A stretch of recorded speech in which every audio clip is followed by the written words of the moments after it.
Hello, my name is Angelina Matar, and today I will discuss a Jain artifact titled Ladder Game from the Jain exhibition in Museum Rietberg in Zurich, Switzerland.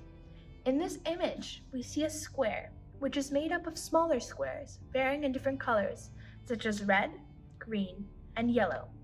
There are a number of snakes which fully wrap themselves around the perimeter of this 4x4 square, all laying on top of a decorative red background.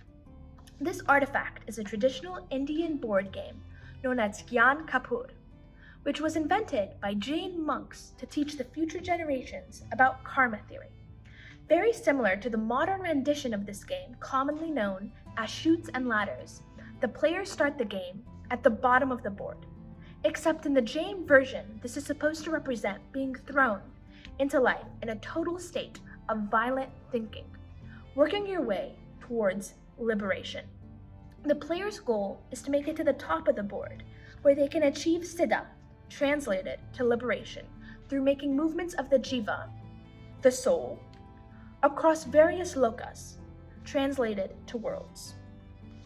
Jain karma theory is one of the major foundations of Jain tradition, due to the fact that one's karma directly correlates to if someone can achieve liberation or if they are reincarnated into another living being.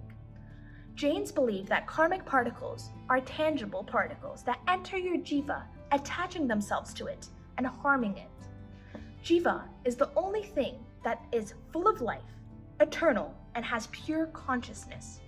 When you acquire a lot of karmic particles, your jiva becomes blocked, and you cannot fully access its power. To become liberated, you have to clear all karma from your jiva, meaning that you have to dedicate your life to following non-violence, never ever indirectly bringing harm to any living thing.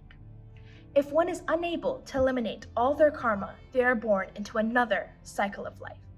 Because karma is so fundamental in the lifestyle of Jains, it is important to instill these ideas of non-violence in the youth. And a very successful way of teaching children important lessons is through a format they can enjoy, which in this case is the game of Jain.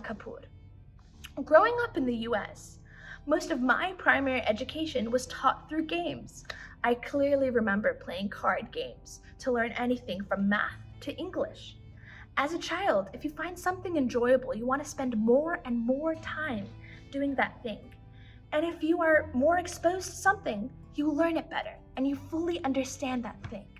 This is why I was able to get a solid foundation in math and English, and why Jain monks invented the game Jain, so that Jain children can have a solid foundation in karma theory.